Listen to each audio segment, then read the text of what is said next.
Phyllis' summers didn't storm into crimson lights so much as she erupted into it.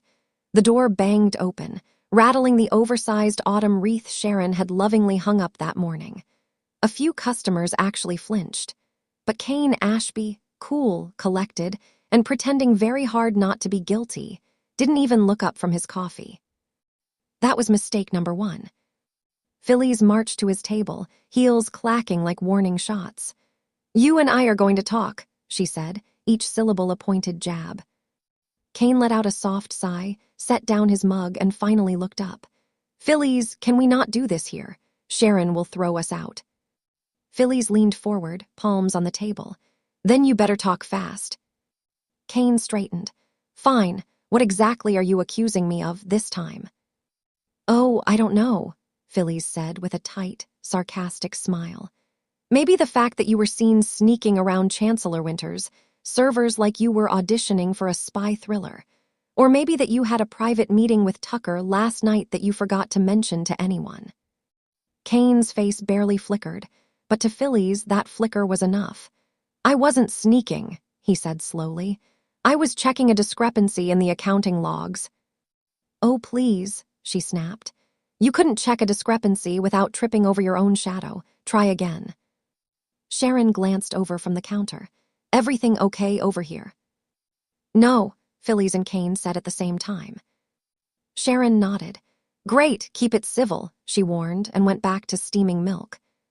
Kane rubbed his temples. "Look, Phyllis, Tucker reached out. I met with him because I wanted to know why he's been lurking around the company again. He made some insinuations about a hostile takeover, and I didn't want anyone blindsided." Phyllis narrowed her eyes. "And you expect me to believe you're suddenly the guardian angel of corporate transparency?" "Believe what you want," Kane said. "I didn't betray anyone." Phyllis wasn't convinced, but something in his tone softened her fire just a little, barely. "If you're lying, I'll know," she said.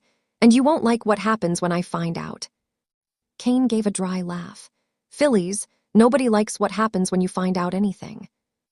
She almost smiled, almost.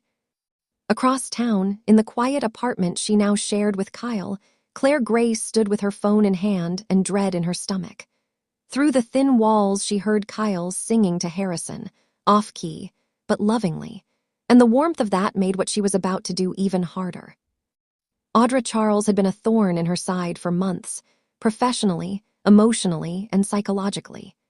Every time Claire tried to move forward, Audra slithered back into the picture, whispering doubts, stirring tension, planting seeds of sabotage that left Claire questioning her footing in Genoa City. And worst of all, Audra loved harming people indirectly, using others as her chess pieces. Claire had been one of them once. She wouldn't be again. No, tonight she decided to get ahead of it. Claire scrolled through her contacts, hesitating on a number with no name attached, one she had hoped she'd never need again. It belonged to someone who specialized in removing obstacles. Not violently, no. Claire wasn't that person, not anymore. But someone who could expose, derail, or disempower a threat with surgical precision. Her finger hovered. Then Harrison's soft laugh filtered through the hallway. That did it. She pressed the call button. It rang once. Twice. A click. "Didn't think I'd hear from you again," a smooth voice said. Claire closed her eyes. "I need something taken care of, quietly." "Name?" "Audra Charles," she whispered. A low whistle. "Ambitious. What do you want? A career collapse, a scandal, a well-timed disappearance from the city?" Claire swallowed. "I want her out of my life, out of Kyle's orbit, and out of Harrison's world, whatever that looks like for you." "You're sure?" "No, but she had to be." "Yes," Claire said, "I'm sure." The voice chuckled. "You've changed, Claire, becoming very decisive." She didn't respond. "Give me 48 hours, the voice said. "When it's done, you'll hear from me." The line went dead. Claire lowered the phone, heart pounding. This was for protection, she told herself, for her family, for the quiet peace she'd finally started to build. But deep down, a tremor of guilt curled in her chest. Back at Crimson Lights, Kane exhaled when Phyllis finally sat down across from him rather than hovering like a storm cloud. "Let me guess," he said. "Tucker told you some twisted version of the meeting." "Tucker has nothing to do with it," Phyllis snapped. "Billy saw you sneaking out of society looking suspicious as hell." Kane blinked. Billy Abbott. Billy's idea of suspicious is anyone who's not offering him a drink. Phyllis snorted despite herself. Kane leaned forward, suddenly sincere. "Phyllis, if I wanted to backstab the company, I wouldn't do it in public. I'm not the same man I was years ago. And I'm supposed to believe you've changed." "People can change," he said, looking at her meaningfully. Phyllis faltered. She hated when people turned her own history back on her. "Maybe," she muttered, "but that doesn't mean you get a free pass." "Didn't expect one," Kane said softly. For a moment, silence stretched between them, uncomfortable but not hostile. Then Phyllis's phone buzzed.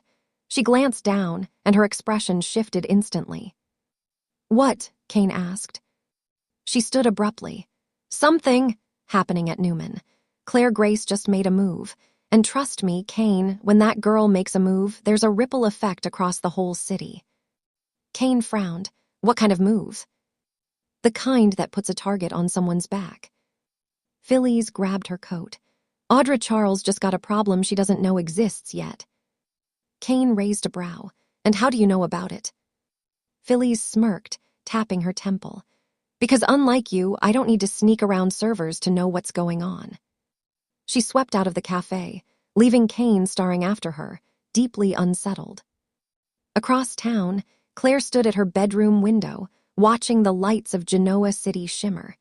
She felt the weight of the call like a stone in her chest. Kyle appeared in the doorway. "You okay?" he asked gently. Claire turned, forcing a smile. "Yeah, just long day." He wrapped his arms around her. "Whatever it is, we'll handle it together." She nodded, but her eyes drifted past him, to the phone she'd placed face down on the dresser. She hoped, prayed, this wouldn't come back to haunt her. But in Genoa City, nothing stayed buried. And Audra Charles was far too smart not to sense danger closing in. Claire exhaled, knowing the countdown had already started. And somewhere, miles away, a stranger was already setting the pieces in motion.